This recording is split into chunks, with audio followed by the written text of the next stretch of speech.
All good. Yeah, you can start All recording. right. Cool. So everyone, thanks for being back. I think we have like roughly 14, 15 more years. That's good. So I want to introduce today my good friend Peter from Zeus Network. Uh, we met I think 3 years ago in Vietnam. Been doing either GM Vietnam or something like that, and then been good friends ever since. I've supported a lot of his what he was doing. Dappy, Zeus, Demo Tree, and a bunch of other stuff. And he's been supporting me and us as Square from multiple occasions, from doing events to even like launching our Square Fund project. So today, happy to have Peter come in, enjoy, and share about his personal learnings from shipping on Solana, especially in terms of go to market and GTM marketing. So yeah, Peter, please take it away. Sounds good. Thanks, Leo, for inviting me over. Leo's been a really long-term friend of mine in Web3. I would say more than 3, 4 years now since the first. I guess it's since the beginning of actually what we've been trying to do, our first pivot. So yeah, it's a pleasure to be here to share a little bit of my experience building on Web3, I guess, especially in Solana. So, like Leo said, we've been working together for a few of our events in Vietnam or in Taipei. I'm personally based in Taipei. So, I remember the first time that we did something together was a offline event for Square DAO. So that was already 4 years ago. And things have, of course, evolved quite a bit as an ecosystem on Solana. And it's good to see Square DAO is always expanding and helping more people, more builders to find their place on Solana. So I think that's very awesome. And I think this is what Solana is about. So a little bit of my background. I'm at Zeus Network right now. We have been a team building on Solana since 2021. So our team, the co-founders and all the core members, we have gone through, I guess, the NFT hype when things really took off. I guess some of you guys recognize the Dappy profile picture. So yeah, we started in 2021 during the NFT craze. We started off building on a DeFi platform called Dappio, so which is a composable framework for Solana, and that was our first take. And I think at the time, DeFi wasn't so huge on Solana. I think during that period of time, NFT was one of the hottest thing. And at the time, there were Jupiter, Orca, Tulip, and all these teams that were not. I guess they evolved a lot over that time. But 4 years ago, things were really, really different on Solana. And so, unfortunately, we experienced the FTX collapse. I remember that time it was a break point, and yeah, the whole ecosystem really just went down quite a lot. And I remember that time in Taipei, locally, there were 10 companies building on Solana, and because of FTX, 9 of them got wiped out, and we were the only one that survived. And I think during those time is when we really put our minds into it and think, what are we gonna do in the future? What are we gonna do? Because our treasury completely got wiped out, and everything that we have built just seemed like everything was going to zero, and a lot of people were losing faith on Solana as an ecosystem. I think there was a long period of time where Solana was only $8, $10, and consolidating for like half a year. And during those times, as a builder team, I think a lot of concerns were raised. How are we going to keep going? How's the financial situation? Is there going to be a recovery for Solana? What are the fundings going to look like? What is the future for Solana? So during 2021, I think it was the year our team and myself, we believed in Solana and actually stayed.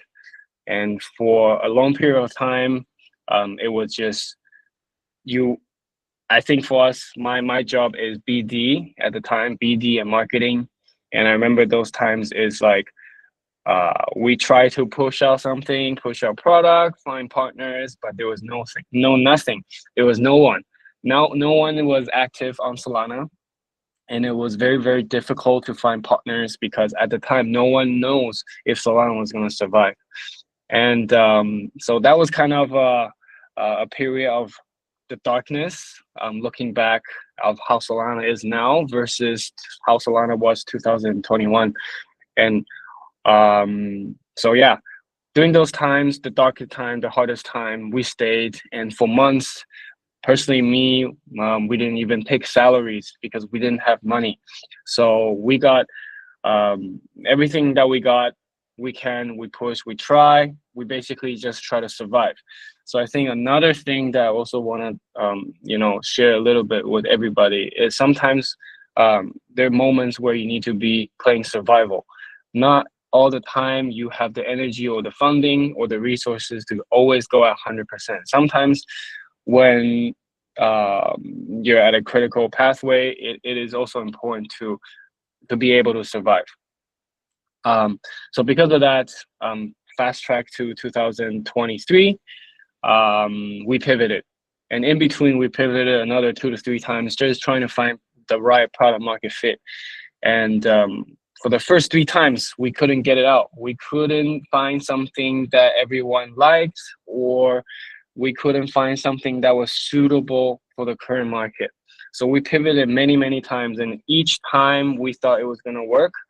But I think the one good thing about building on Solana or building on Web3 is that you get really fast market response.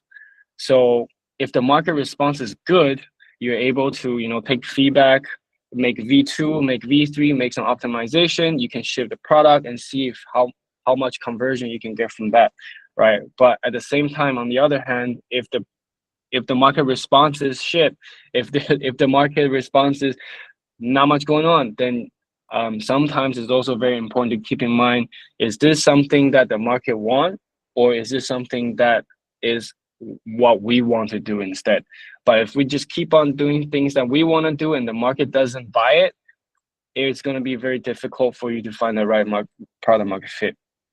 So that's another thing that I would like to share with everyone, is that sometimes, as much as we want to build a cool product, we think is super cool, but if the market doesn't like it, sometimes maybe is not the right product at the moment.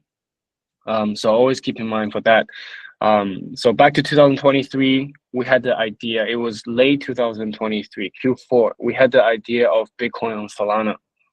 And that was a very bold idea that our founder had, because previously Bitcoin was Bitcoin, Solana is Solana, and just by architecture or ecosystem behavior or the user experience, user behavior is so different. People who hold Bitcoin and people who hold Solana, they're completely two different type of category of people. And it was technically not possible to validate Bitcoin transaction using Solana, but that was our idea.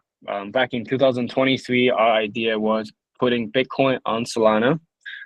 So we spent a few months trying to put the pieces together, and 5 months later, in April, we made it to the first LFG launchpad by Jupiter. I think that was one of our turning point in the startup, in our company, and also in my personal career.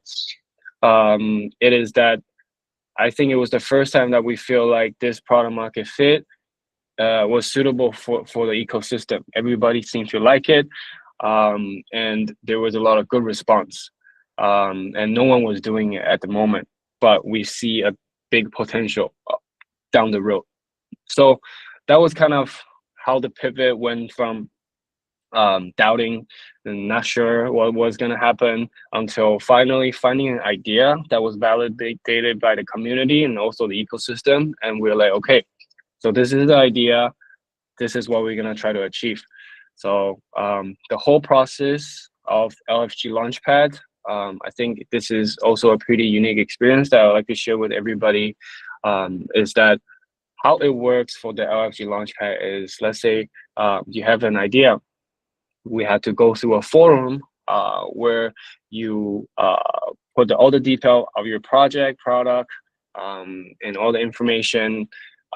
And the forum, all the people from the Jupyter community, the forum, they will leave comment, give you a thumbs up or thumbs down, and it was kind of like a social consensus of how they see your product. And Zeus, we went through that whole process, and at the time there were 16 different projects that wanted to be launched on the LFG Launchpad, and only 4 of them will be selected as the first round. So um, yeah, we went through that first round. Luckily, people liked the idea, and then there was a lot of paperwork, a lot of things going back and forth with the Jupyter team, and then we were on the LFG Launchpad. And during the time, it was the first Launchpad for Jupyter, and it was the first utility for the Jupe token itself, which was to vote on the teams that they want to see be selected as a Launchpad, and all the community got the chance to participate in the IDO.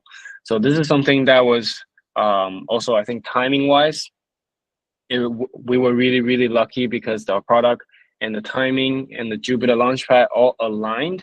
And at the time, I think in 2024 April, it was a really good timing. So that's how we launched the Zeus Network. We had everything set up. We got selected on the LFG Launchpad.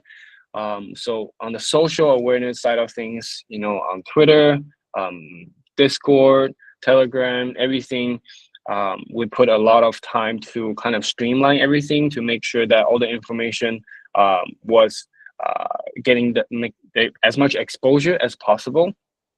And back then, we had 6 different channels to translate all the announcements into different languages. Of course, one of them was Vietnamese, Japanese, Chinese, Brazilian, Indian, English, and whatsoever. We had 6, and inside these 6 channels, we handpicked the community leaders who were really active in socials. We picked 2 from Twitter, and we picked 2 from Discord, and we kind of onboarded them into a core group called ZWG, which is called Zeus Working Group.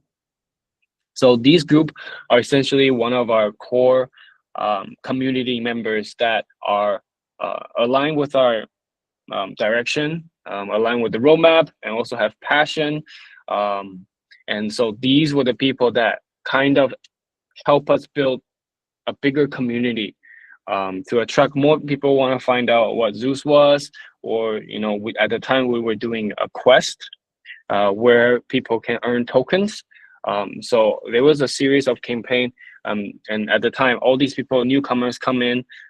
The ZWG were able to welcome them and then kind of help them, guide them to follow all the steps for the things that they need to do. So we were able to convert all the high traffic into, I guess, more sticky community that way. So I think that's something that is very also important when you're building your product.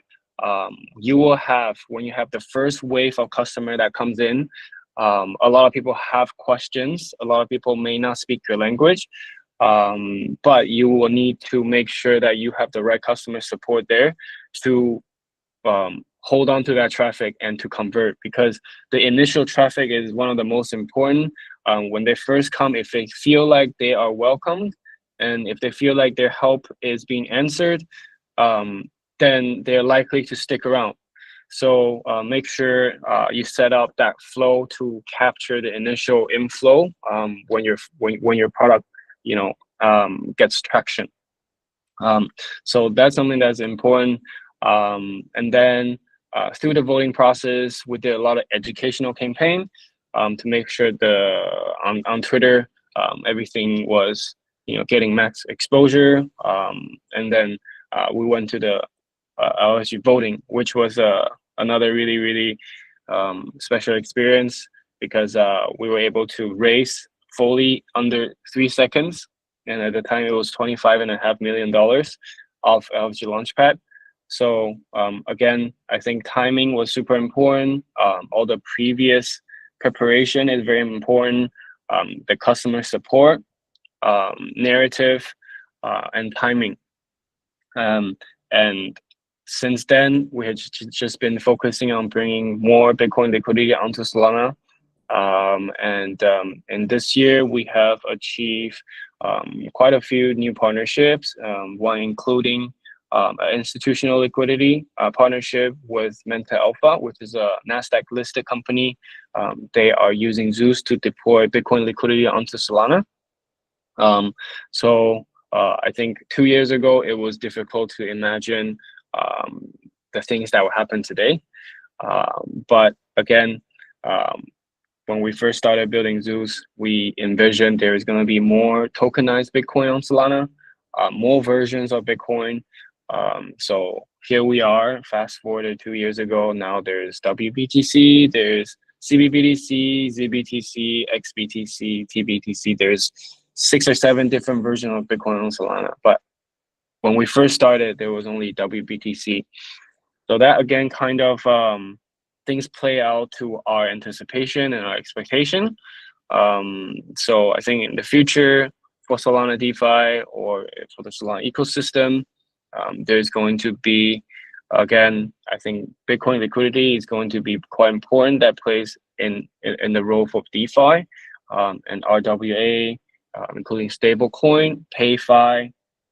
I think these are the things that it's going to be quite still have a lot of potential moving forward. So that's kind of like how I started working in Web3.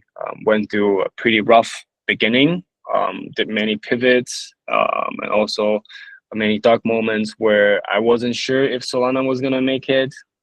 Everyone had doubts about Solana, but we stayed. And yeah, I believe Solana was gonna have a comeback, and here we are. Solana is well above 230, 240 now. I think the next big thing that's gonna happen is the Solana ETF. So it's kind of a journey to see how Solana has gone from where it was 4 years ago to where we are right now. So yeah, that's kind of my GTM sharing so far. If you guys have any questions, I hope this session is more for you guys. So happy to answer any questions. Okay, so a little different today, right? We're not doing any slides. Peter is not doing any slides. It's more like sharing. So we share about like his personal journey going through Web3, and of course, like building on the Solana ecosystem, and also developing that network of distribution, that network of trust. I think a lot of what Riot said the other day, right? To get rolling in this industry, I think you have to build your trust. You have to build your clout in a sense, right? It's really funny because me and Riot and Peter and another guy, we're all friends, so we have a group chat together. So we talk a lot about this kind of stuff, like how do we build like the trust network for Asia Web3, right? I'm in Vietnam, Peter's in Taipei, Riot's in Korea, and Dee's in Hong Kong. We always joke with each other. We need one more guy in Japan or one more guy in either Singapore or India, and then we should be good. Or like mainland China should be good. But hey, Peter, so I think before everyone have come up with their own questions, maybe let me ask first. So in your opinion, right, and then based on your own journey, like, what were the secret sauce for Zeus Network, and how was you able to go to market so successfully when you guys launched? I think one of the biggest thing for us is that we prepared for this moment for a long time. I think our previous 3 pivots, it was rough, but each time or each failure that I personally feel it was preparing me for something that is greater. And for the longest time, having to believe in Solana during FTX, after FTX, or even when Solana was $8 for half a year, when everyone had doubts. I think it was the moment where I had conviction and I had my own belief about this ecosystem, and having that belief is like an internal drive for me. It's like I think everything that happened is building up for something that is greater. So when we had the opportunity to pivot to Zeus, it was like there was no turning back. It was our shot. We knew it was our shot, and we kind of did whatever we can to fight for it. Yeah, I think that's pretty much my answer. It's just sometimes this is your shot, and you have no turning back. This is it, and we kind of push it like that. Hmm. Okay. Cool. Guys, any questions so far? I guess people are still a bit shy. Yeah. If you guys are looking for GTM, I think definitely some tips is narrative wise. Because first, when you're first coming off, I guess you want more people to know about you, right? And one of the good ways is to find narratives that is tied to whatever you're doing, and to see if you can leverage that kind of exposure to bring you on kind of the trend. So I think a lot of the early times for Zeus is we constantly try to see whatever is hot right now, whatever is trendy, whatever is getting most talked about, and we'll find a way to kind of try to lean towards that crowd, you know. And I think it's super important. Doesn't matter if you're early or you're already established company, you want people to be talking about you. Sometimes you have to be you have to bring yourself to the conversation, right? So I think that's something that is pretty important in terms of GTM. In the beginning is you need to find the right crowd, just like Leo said, your support network, your social network, your kind of trusted group. And because Web3 it depends so much on reputation and what kind of circle or social support you have. So it is very important for all the founders, all the builders out here, to build that very early, because I still have a lot of friends that I met 3-4 years ago, and at the time we were all doing some smaller things, smaller roles, but when you find someone, when you find a friend or a partner or whatnot, you're betting on their future as well. And look, over the 4 years since we met, Leo, you have been, helping out a lot of different things, bigger things, in Vietnam, in Southeast Asia, APEC level, and that's kind of the relationship you want to build. Is that both the people are growing together, and when your network is also moving up, it kind of helps you in a way as well. So I always keep this in mind, is throughout this journey is a very long journey. Always try to be nice. I guess always try to help when you can, build that connection. Sometimes it's not about always find what you can get from other people, but sometimes it's also about giving back as well.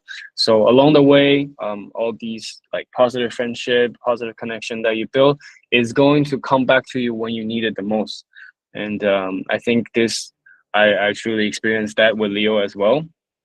It's just friendship, always looking out for each other. When he needs my help, I help him. When I need my help, I go to Leo, and it's a healthy relationship. So um, yeah. Awesome. So I have a favor to ask. Our media guy, BK, sorry. Our media guy needs to take off soon, so he's asking if we can record your Q&A right now. Record my what? Your question. So just like Riot, right? So Riot. Yeah. Yeah, we asked him a question, and so now we're gonna ask you a question just like that. Sure.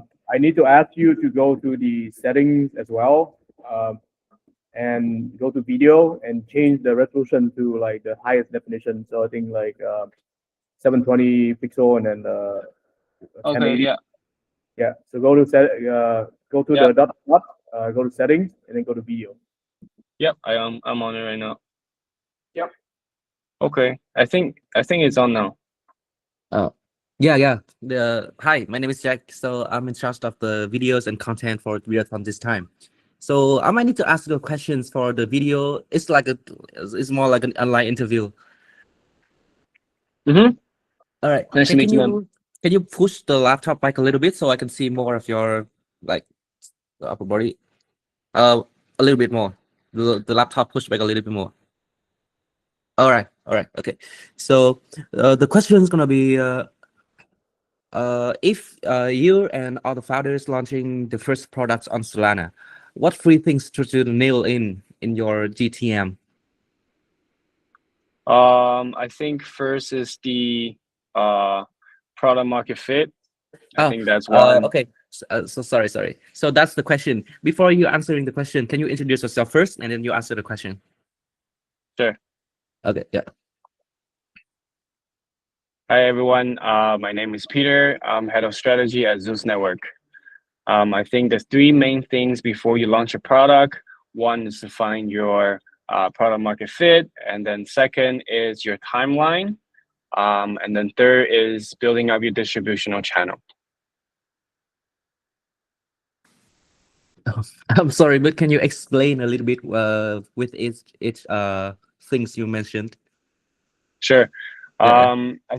I think having to launch a product, first you need to kind of know how the market is going to respond to that.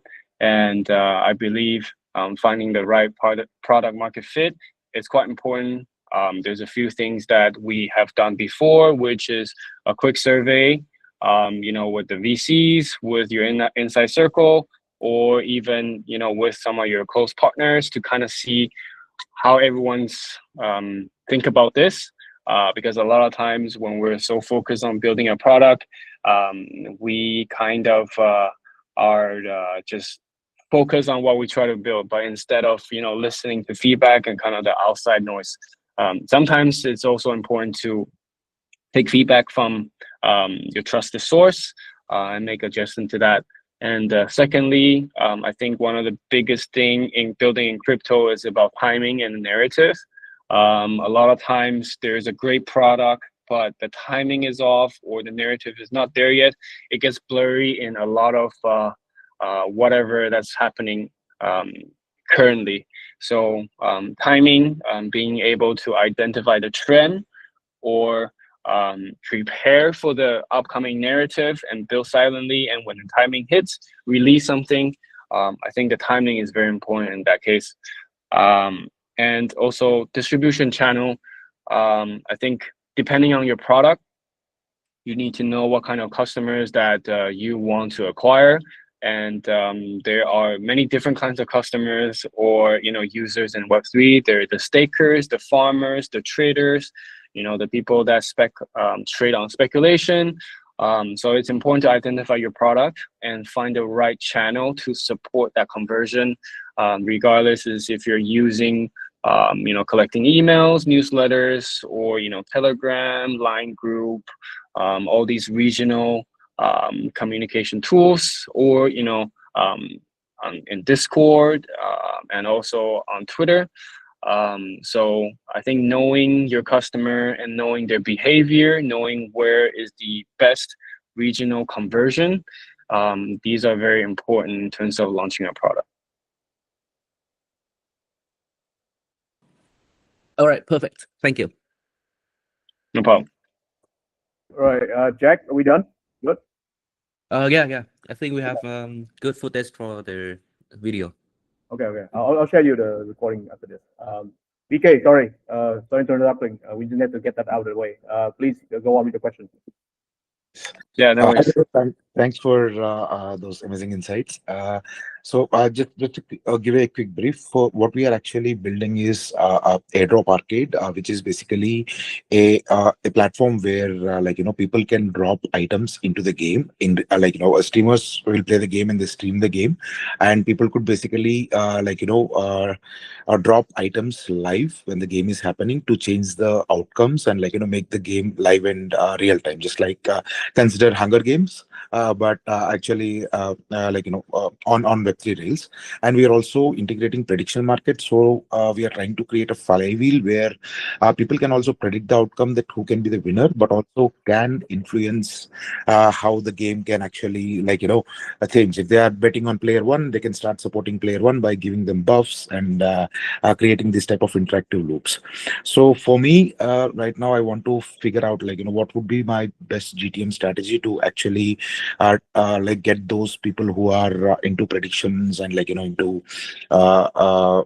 betting on teams and outcomes, and that is the segment where I want to understand where can I try these, or where can I reach those communities, or get that support. What would be your opinion, will be the best GTM strategy for me going forward? We already have a prototype live, which we can actually send it and test it across by this weekend. Yeah. Cool. Thanks for sharing. It's cool. Prediction game with prediction market. I think having prediction market in your game is a good move. Generally, just speaking, in on Solana, people tend to like prediction market. It's betting, right? Yeah. I think that's the nature of the game. So I think that is a good move. Secondly, you said there's gonna be a game. I wonder if there's going to be different characters in the game. Yeah, so basically, Airdrop Arcade is a protocol where anyone can plug and play this, whole elements and create game designs around that. So we have APIs out, and we are also a game development studio. So we rolled out our own mode for demonstration. But any game, Web2, Web3, they can plug in these APIs and plug into the Web3 markets. So that's the end goal of this product. Yeah. Mm-hmm. So I guess from our experience, of Mhm. course, we don't directly have gaming experience, but sometimes cross collaboration with different community is a good way to kickstart. So, for example, let's say if you have a game and different characters, you can potentially collaborate with meme coin or NFT community, or have their kind of figure in the game. Like one of them could be like, for example, like Monkey DAO or whatever.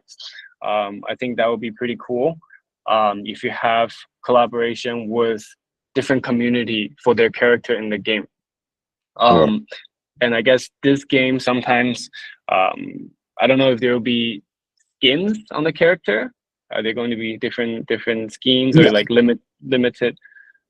Yeah, we have actually characters, and we also, it's a PvE mode where player goes on a battle with the creatures on the planet. So we have multiple weapon skins, character skins, and we can also replace the character with new characters too. So that's possible in the game mode we have right now. Yeah. Cool.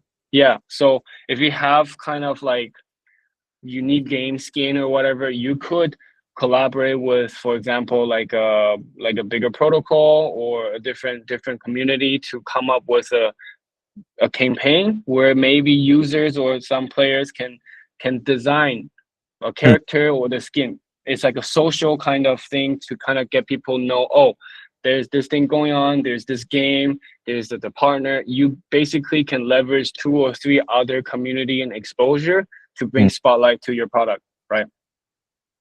Right, right. Mm. Yeah, so I think something to keep in mind is how can you get more valuable partners that maybe can be fun for them as well to take part in this. So I think like collaborating with different NFT or meme coin community sometimes is a good way, because generally their crowd is also more like fun crowd, more like people who are willing to try something fun if they think it's fun, and if this like went viral, everyone will do it. So you have a good shot there. Versus if you collaborate with maybe some sort of like DeFi protocol or some crowd that is more serious, they're Mm. less likely to participate in those kind of fun campaign. Yeah, Right. Yeah, makes yeah, a lot. yeah. So I think that's one way, and also another way is I've seen projects who give one character for specific like influencer or KOL. For Mm. example, like So Big Brain, like he has received many in-game character or special NFTs. So if you, let's say, make collaboration with those like KOL or someone who's like influential in this space, they might be able to push you just because they think it's like pretty funny or pretty cool. Right. And you can also run like giveaway or referral or some sort of different tactics with the specific KOL or influencer that you collaborate, and that could be also one channel. Oh, that's awesome. Yeah. Thank you so much, Peter, for the inputs here. Cool. Okay, other questions? Anyone have any seeking any advice on how to do GTM with your project? I think that's something that people are still struggling quite a bit.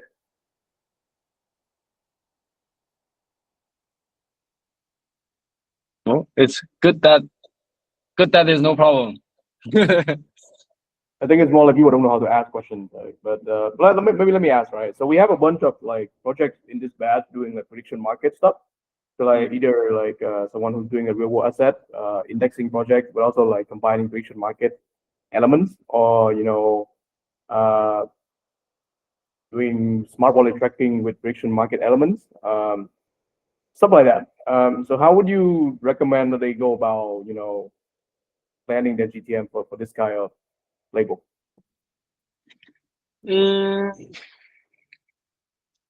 I think prediction market. I think the behavior of betting is very obvious in Web3 and especially in Solana. I think everyone likes to bet, but at the end, people are looking. You want people to bet because most people bet for money, right? They want to bet because they can win something. They can bet because if they're right, they're rewarded. But at the same time, I think the most important question is how do you get all these people to bet or come onto your platform to bet?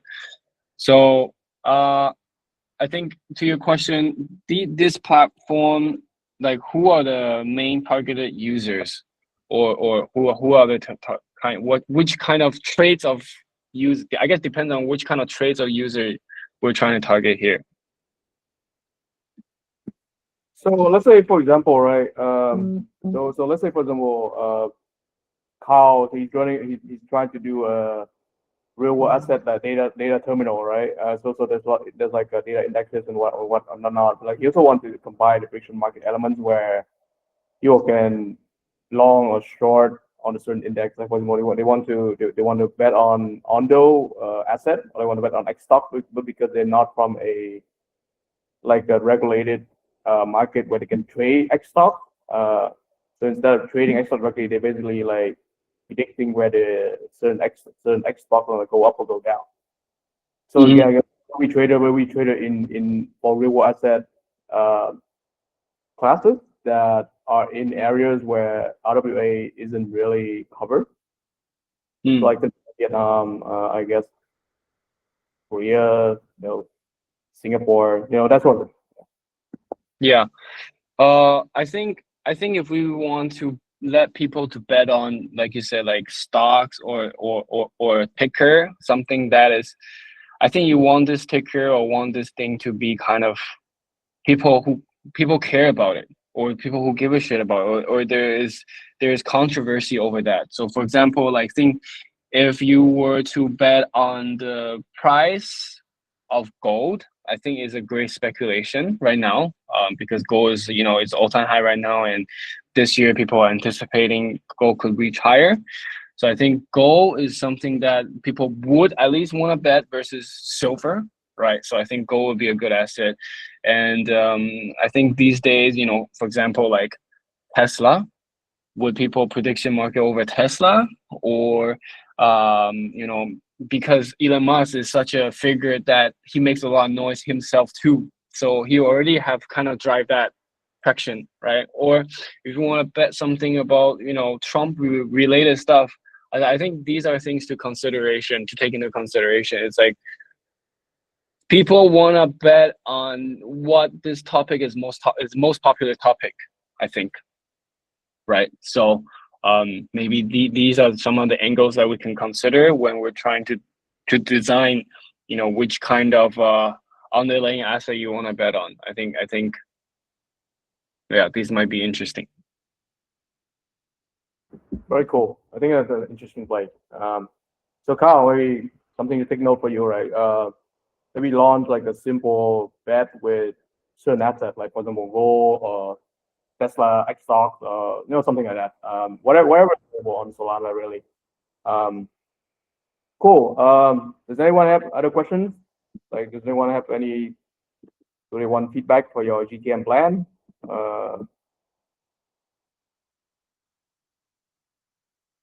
Okay, I guess people are just low today. So if there's no other questions, maybe let me just wrap it up with my last question, right? How would you see,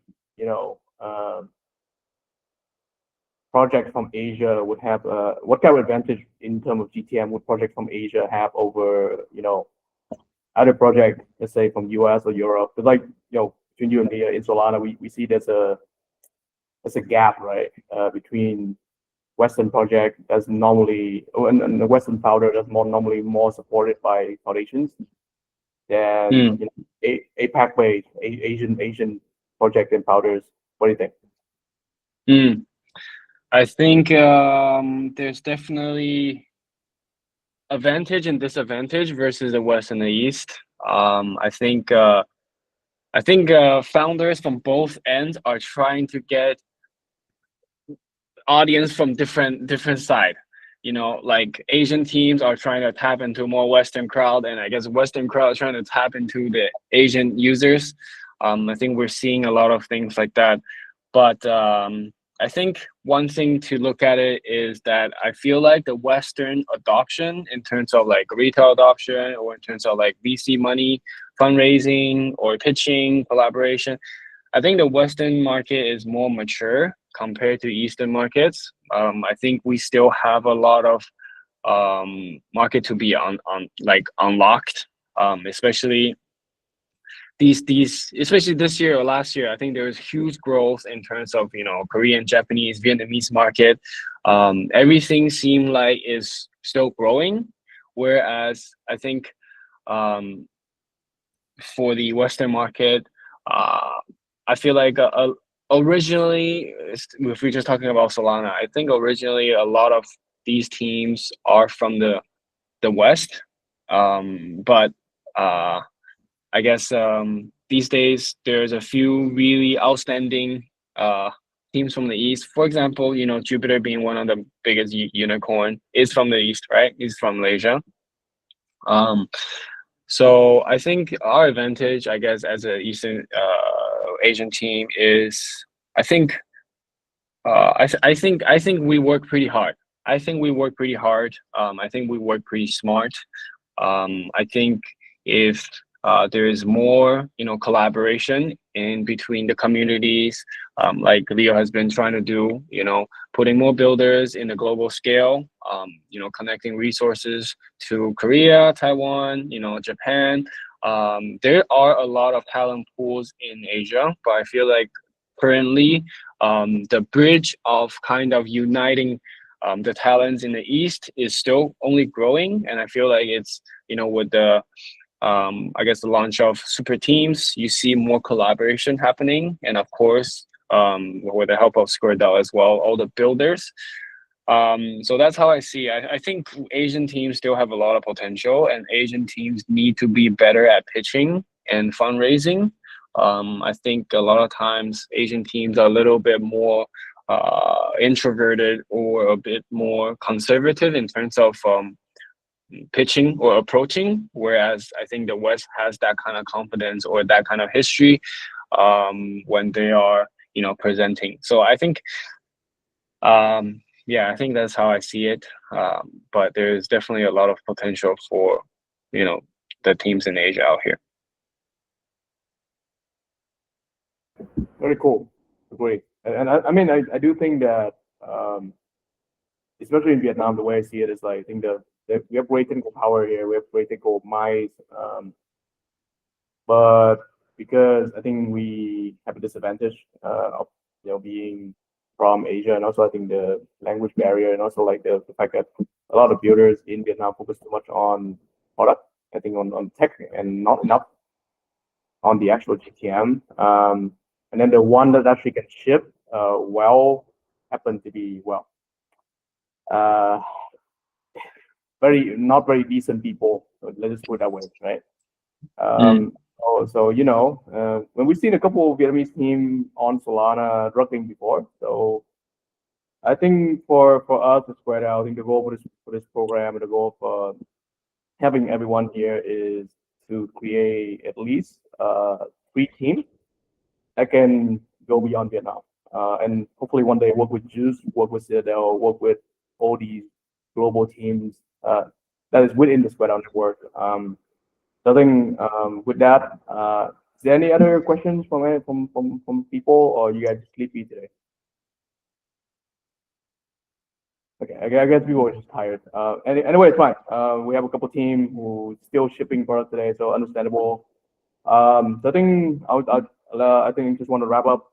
Say thank you to Peter for taking his time, spending time with us, sharing his personal learnings about what he's been through in Web3 and Solana, and of course like with Zeus. I'm a DAPI holder and I'm a Zeus holder, so hopefully bounce back soon. But regardless, happy to as a friend to see your journey, and also as a friend to work together on so many things, and hopefully continue to work on more things to come. I think one final request, like if there's any team here that want to DM you for like more one-on-one, can they do that? For you, just for you, bro. Of course. So yeah, just like we talk about, I think it's also amazing journey for me to witness your growth as well and your journey. So this is something more valuable, how I see it is the friendship along the way. So if you guys have any question, feel free to DM me. I'm also inside the your Telegram group as well. Sometimes I'll pop by, but if you do have question, feel free to reach out to me or find Leo. I'm sure he will set you up. So yeah, thanks for having me, and all the best to your journey as well. If there's things that we can help with, so let us know. It's a good time to be building on Solana. Compared to 3 years ago, man, you don't want to be building on Solana when it was $8 and everyone calling it scam. Now is much better. I think the future for Solana is more certain. So definitely not too late. Cool. No time like now, right? So thank you, Peter. I think we can wrap it up here. Thanks everyone for taking the time to join. Like I said, I'll tag Peter after this. We'll post the entire session on the group and also on YouTube, so you can always go back and watch. But yeah, so hope to see everyone at our next session and at our one-on-one with me. Peter. Thank you. All right. Good luck, everybody. Bye bye. Bye bye.